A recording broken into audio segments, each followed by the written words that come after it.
In this edition of Fifth Gear, the new Range Rover, is it as good on-road as off-road? Plus, Nissan's new Primera. And the people who are Saxo mad.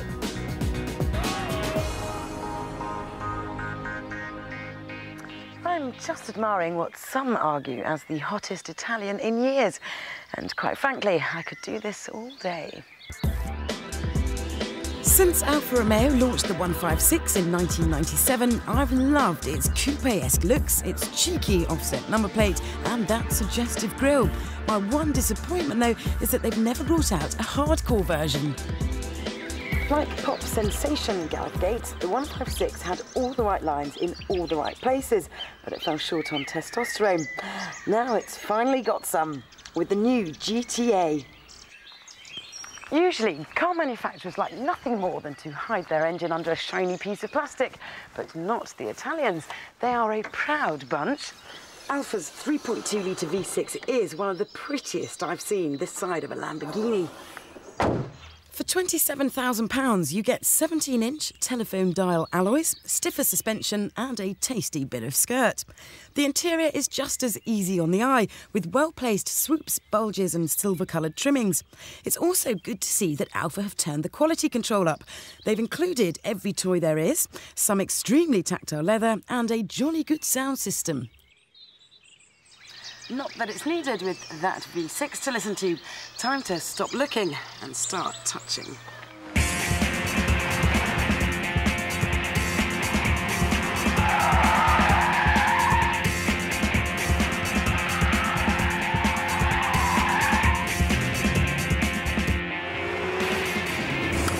Normally, the thought of 250 horses propelling the front wheels would cause a hemorrhage in any engineer's mind. And mine. I've always said that 220 was just about the limit. After all, those tyres have to steer the car as well. But Alfa seem to have struck the golden balance between lots of power and smooth steering. Well done, chaps. The GTA has a front suspension that's so sophisticated even Alfa find it hard to explain. But one thing's clear, it gets out of shape beautifully. Though only when provoked and when the traction control is off. Whereas the old 2-litre was the best handling 156, this is simply in a different league. Yes, there's lots of understeer if you steam into one of these greasy corners, but you can put the power on really aggressively on the way out without the steering yanking under the pressure. The engine is a belter. It is such a treat to punish it. It sounds glorious, and there's loads of grunt in every gear. OK, you could have a bit more fun on a circuit in Subaru's Impreza four-wheel drive rival, but the GTA is a credit to all front-wheel drive machines.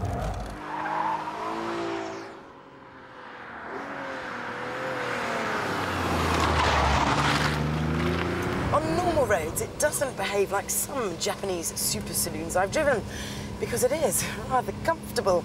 Dodgy surfaces are smoothed out well, and dare I say it, it is rather relaxing.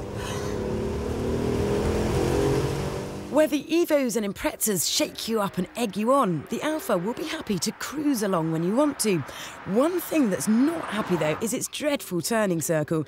3-point turns end up being 5-point ones, but the engine noise more than makes up for this minor fault.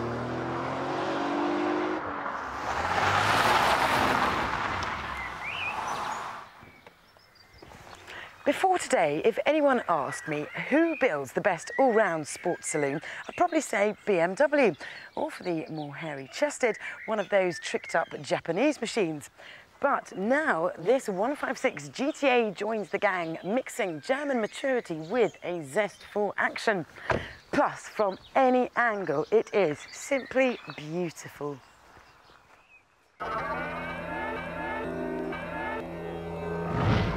Over there is one of those new Nissan Primeras. Nice colours, decent ride, and a choice of some 3 engines. Prices kick off at £14,600 and come to halt at just under 20. Right, that's out of the way. Let's get to the best bit.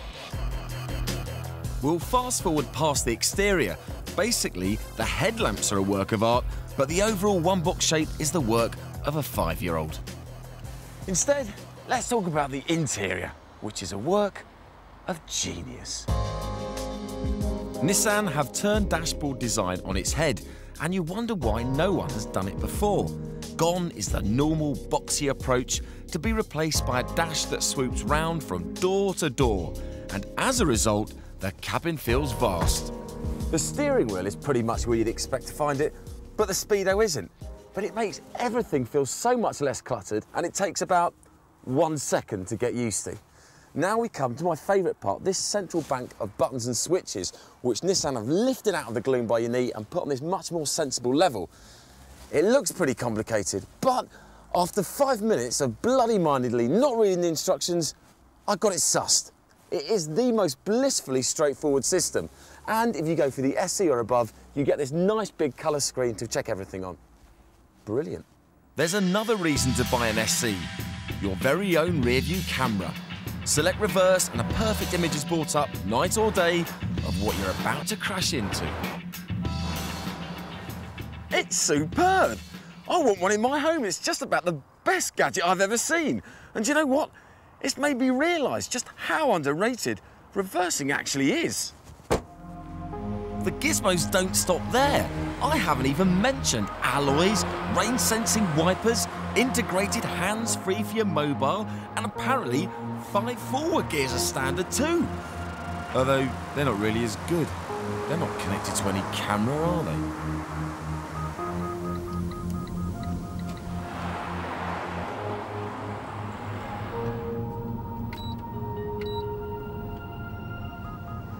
Nissan used to focus on making the Primera a superb driver's car, and this one is not a chip off the old block. Thanks to soft suspension and steering, it doesn't like to be chucked around. But let's face it, the other one was a fantastic car to drive, and that got it precisely nowhere. What will get this car places, though, is its practicality. Despite having a healthily huge boot, there's still plenty of room in the rear for reclining in loose robes. Even the grab handles are down. Surely a sign that Nissan have come of age. The Primera is starting to make a strong case for itself. Dad will like the price, Mum will like the space, and the kids will love the toys. OK, so the 1.8-litre engine is a bit rough around the edges, and the manual gearbox is the same notchy mess it's always been. But none of that matters. The looks don't even matter. I happen to like them, plenty won't.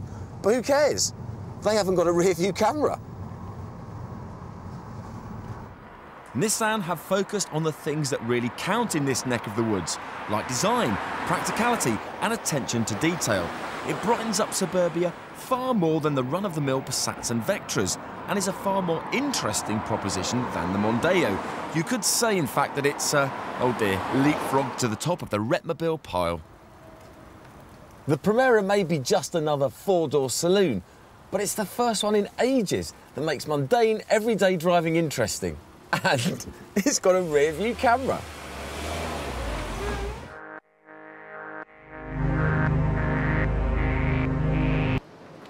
Over the last few months, motoring journalists have been foaming at the mouth, raving about the new Range Rover.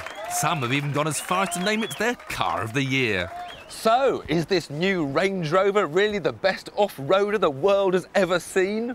Back in the 70s, when the original was launched, it created its own one-horse race. But nowadays, it faces stiffer opposition from prestige marques like BMW's X5 and Mercedes M-Class. It can no longer get away with just being good over the rough stuff. It's got to perform well on the road and have all the luxury and style to create a real impression.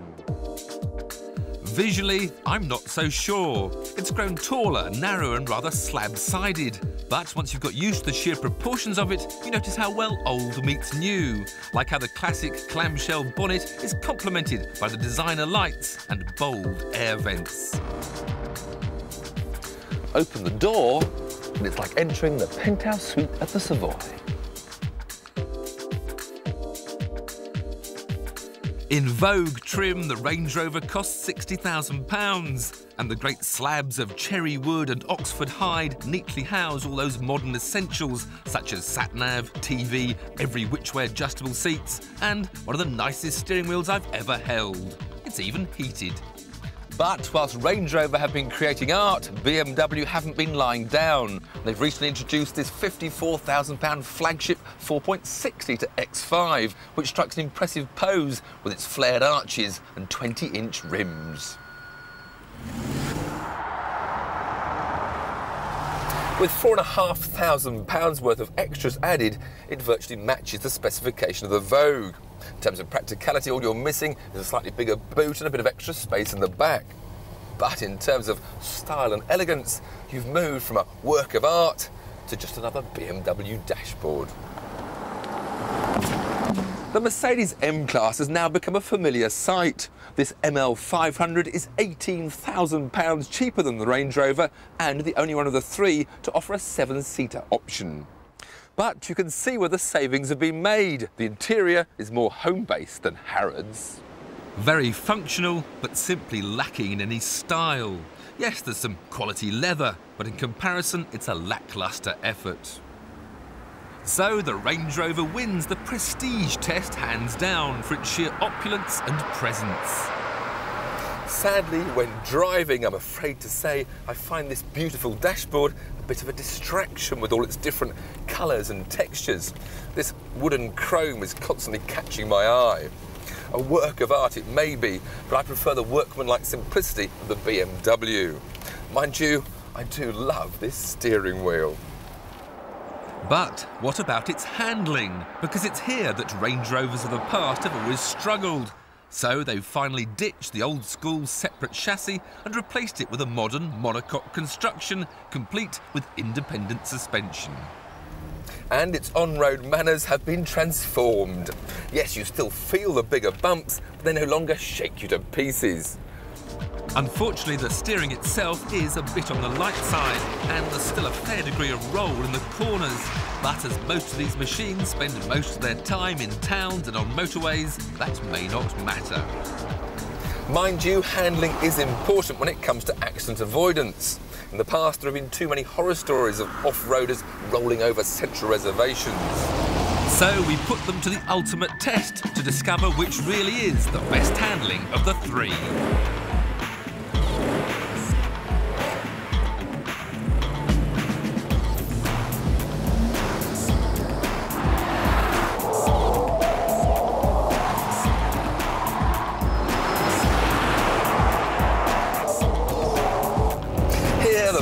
BMW is in its element.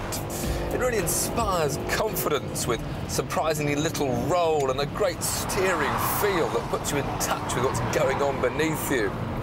This isn't a car you'd enjoy just driving up and down motorways or around towns. You enjoy driving it everywhere.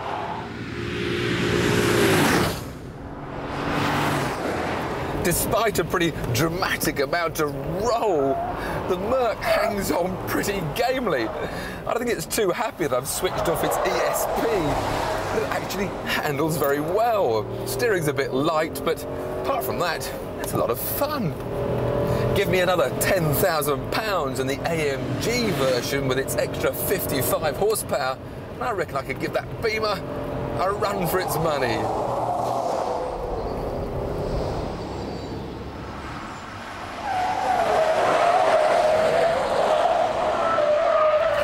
Sadly, the Range Rover is left wallowing in their wake.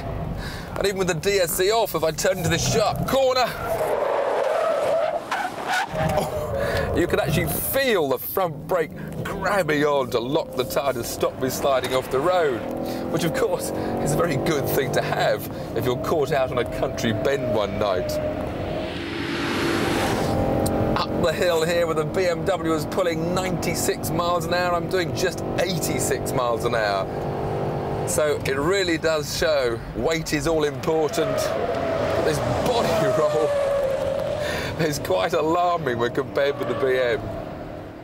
After just 1.6 miles around the Alton Park racetrack, the BMW is already 5 seconds ahead of the Mercedes, and the Range Rover is a further 5 seconds behind that. On the track, the best is only third best. And as far as ordinary, everyday, muddy field off-roading is concerned, I'm sure all three are equally capable, and any differences will depend more on what tyres are fitted than the cleverness of their suspension. So, back to the original question. Is the new Range Rover the best off-roader the world has ever seen? Well, if performance and dynamics are what you're into, no, the BMW is better. For sheer value for money, it's hard to ignore the Mercedes. But if unsurpassed luxury and prestige are all that matters, then the Range Rover is definitely the new standard bearer. Oh yes, and if you do want to go bonkers off-road in your £60,000 limo, I've no doubt nothing does it better.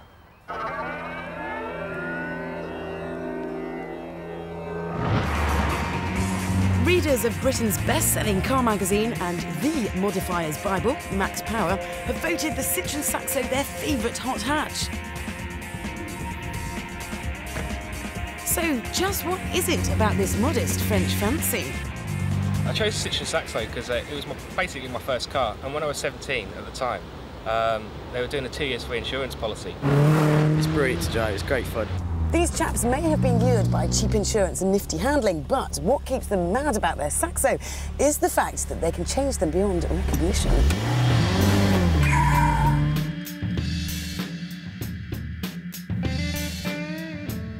In the world of Max Saxos, size matters. 17-inch alloys matter. A few inches of ground clearance matters. Spoilers matter. And perhaps most importantly of all, a decent paint job matters. One of the best examples of the breed belongs to Paul Neal. Keys.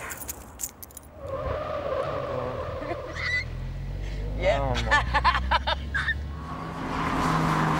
Paul, this Saxo is very, very tidy. How much have you spent on it? I spent just over 33,000 on it. Oh my God. How did that money get spent? Engine, suspension, brakes, interior, stereo, body styling. Paul, why did you choose a Saxo? Why don't you take your £30,000 that you spent on this car and buy, I don't know, a Porsche Boxer, something that's got performance and good looks? At the end of the day, it's just going to be like any other car that's that make and that model. I wanted something different that would stand out from the crowd. A cool car needs a hot stereo, and owners reckon that the Saxo is very good for acoustics. Paul, how much power has this thing got? About 3,000 watts. That's a lot. And he fitted it all himself. The split batteries, a JL amp, and Infinity Perfect slabs. Oh yes. Saxo boys need toys, and what better than a PlayStation? If you don't like any of the standard interior, then change it. Whatever you want, you can get. Another fine beast is this rude boy VTR. £29,000 later, its black and silver interior gives it a Japanese street racer look. There are no rear seats, just a rather large speaker. The body's been de-seamed to make those add-ons look seamless. Big alloys and fat exhausts are good, but it's the colour that's rather special. And why did you go for this particular paint job? It all sparkles in the sun, doesn't it? It's very, very tricky. It's a sunshine paint. Basically, I've had a 3-colour pearl put into a lacquer. Yeah. And then you then spray it over a 2-pack base of black, and it reacts in the sunshine. It's very trick. So you need to be abroad, really, to make the most of it? Yeah. Since filming last week, Tony's repainted it. The 3rd colour change in 6 months. That boy's never satisfied. Sometimes looks are everything. This one's all sheep and no wolf. Yes, it's a 1.1 litre. Nice. Does it frustrate you at all that, you know, this car does look so great and yet it doesn't perform as well as it looks? Oh, all the time. When we go to cruises, I've got the smallest engine. And everyone just goes off, and then I sort of have to poodle along behind them, about 10 minutes behind. Do you have to be careful of the wheels, you know, when it comes to curbing and any delicate manoeuvring or anything? Yeah, well, I can't get full lock anymore, so... Really? Yeah, it rubs on the inside. So I can't... A 3-point turn becomes a 10-point turn. This game isn't just about big bumpers and super stereos. What makes the Saxo world such fun is that it's easy to stand out from the crowd and be part of one.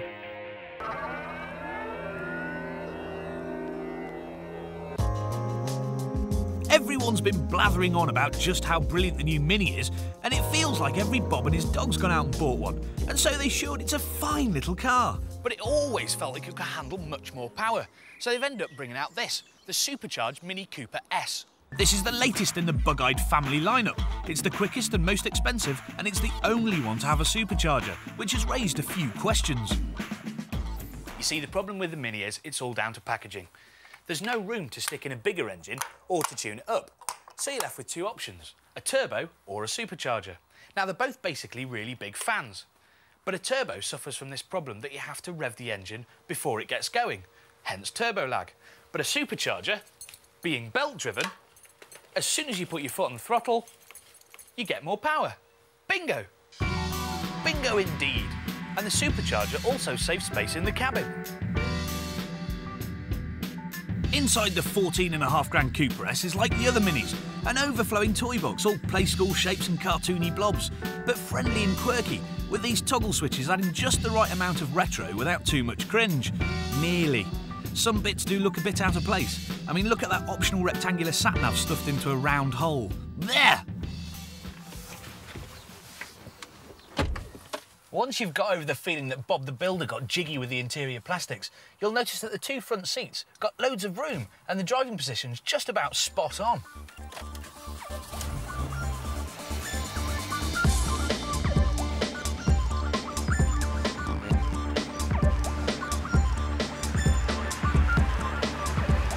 You see, the S gets all the best bits of the other Minis. The steering's just brill. It's not scary fast, but it's dead nippy and with loads of feel. And that 6-speed gearbox, even though it's a bit clunky at first, you get used to it, and then you get addicted to messing with it on a country road. You don't really have to. It's just fun. And the best reason to mess with the gearbox is that supercharged engine, which means the S pulls hard in every gear, getting to 60 in 7.4 seconds, and it doesn't get left behind by bigger, more powerful cars on country roads. In the real world, it's faster than the figures would suggest. It's bloody good fun, actually. I'm fed up of people banging on about headline power figures. Boring! This hot hatch may only have 163 brake horsepower, but who cares? What they haven't done is lose the whole cheeky Mini thing when they made the Cooper S a bit more pokey. A Mini, it just isn't an aggressive speed machine, even with a supercharger. You have a kind of friendly wrestle with a Cooper S on a country road, whereas something like a Civic Type R will just kick your head in. This is the key point about the Cooper S for me. Some performance cars leave me with sweaty palms and breathing a huge sigh of relief as I hand them back. But this I could live with happily ever after. The Cooper S shows that you don't have to try too hard to be cool. OK, so it's not the fastest of the hot hatches, and apart from Mr. Big Sucky Vent, the styling tweaks are quite subtle. But if you want a quick Mini, then this is the one to have. And you'd have to really want one for 14.5 grand. But I still really, really want one. And sometimes that's enough.